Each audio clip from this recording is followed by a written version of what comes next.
Okay, welcome to the ISB show. I'm your host Sahil here. The rest of the crew will be back for the next video, but wanted to talk Gold Cup today because the first round is in the books. My question of the day is who was the most impressive team of the first round?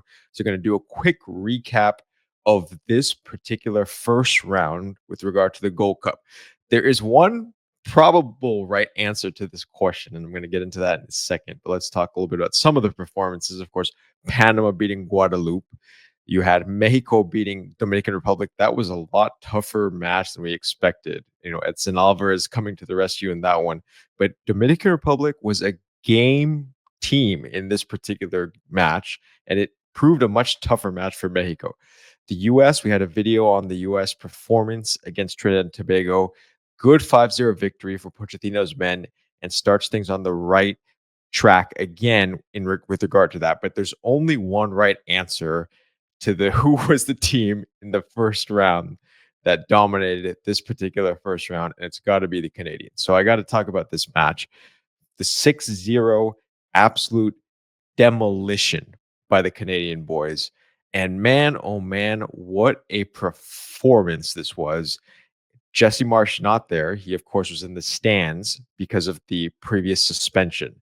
So have to say that right off the start in Vancouver, even though the goals came a little bit later, you could tell the dominance of Canada. And I have to say, the performance of Tejan Buchanan and what he's done from the beginning of this particular camp to now, it was very interesting. Many years ago, there was a match between the U.S. and Canada in a Gold Cup, and the U.S. won that match.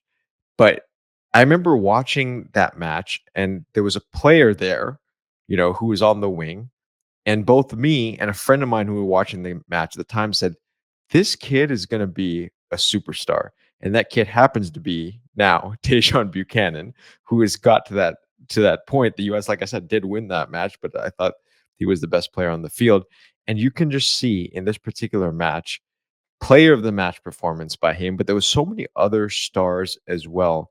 And that's the thing about this Canadian team that's quite scary for the rest of the region because you see these youth players, Nico Sigur, you see Saliba, who scored again in this match. These are young, good Canadian players.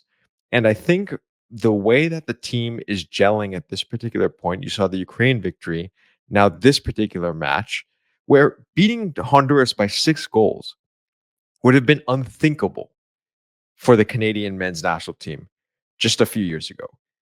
This score would have been unheard of. And the fact that they're able to do it now, it sends a message to the rest of CONCACAF and says, okay, this team, we know how good they are, but is this them taking the next level? Now, as we talked about in one of our other videos, there is still a major victory over one of the other CONCACAF powerhouses, which we still need to see from Canada in a competitive match. Now, they've beaten the US, of course, right? They've done that.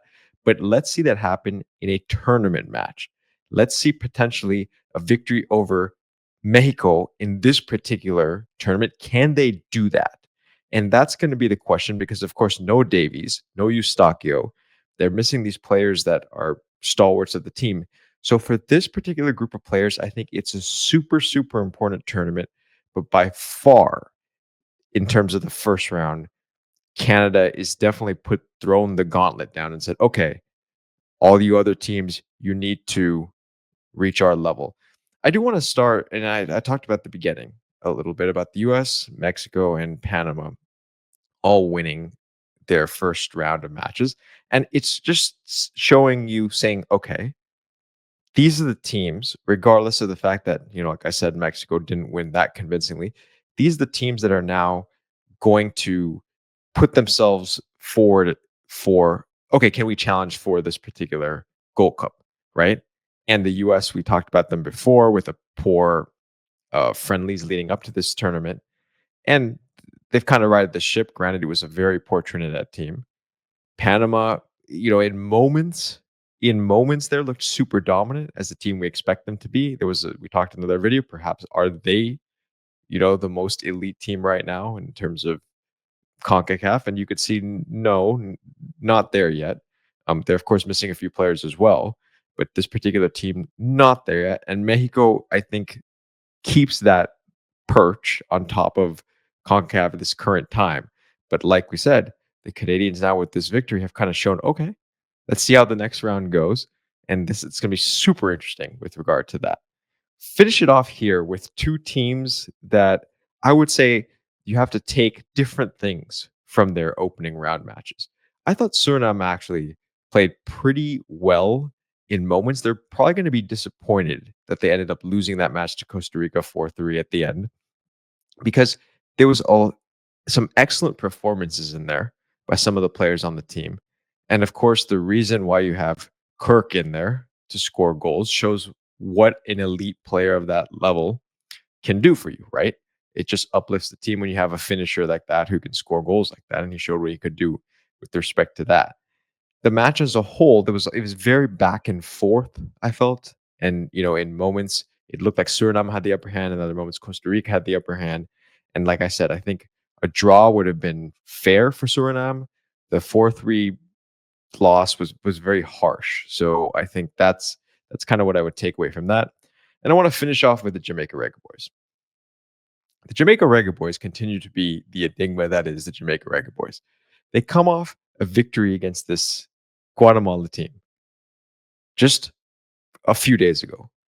A complete dominating performance, 3-0 in Jamaica at the office. And you think, okay, they've reached this next level. They're ready to take things forward now in terms of reaching that elite level to some of the other top teams in CONCACAF.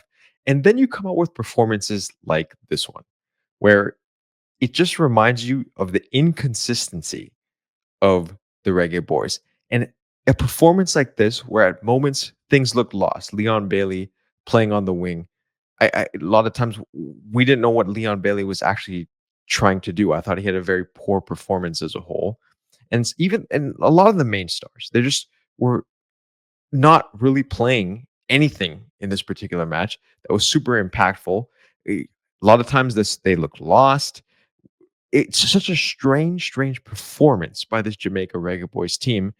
And it just goes back to what we were saying, is we need to see consistent performances from this Reggae Boyz team coming off such a strong Unity Cup and such a strong World Cup qualifier. This is the second one against Guatemala. They come up with a performance like this where you're saying, what is going on? What is up with this team? So let's see what happens as the tournament moves forward. But I'd say definitely disappointment of the first round has to be the Jamaica Reggae Boyz. So for all you out there, let us know your thoughts about what you thought in the first round of the Gold Cup. Who was the strongest team? Was it Canada? Did you feel Canada and our favorites for the tournament? What's going to happen to Jamaica? Was the U.S. men's national team? Are they back with a vengeance? Is Mexico going to come up with a huge performance in the next match? Or is it some other team that I've completely not discussed? So let us know your thoughts in the comments. Keep watching the Gold Cup and keep watching the beautiful game. See you all soon.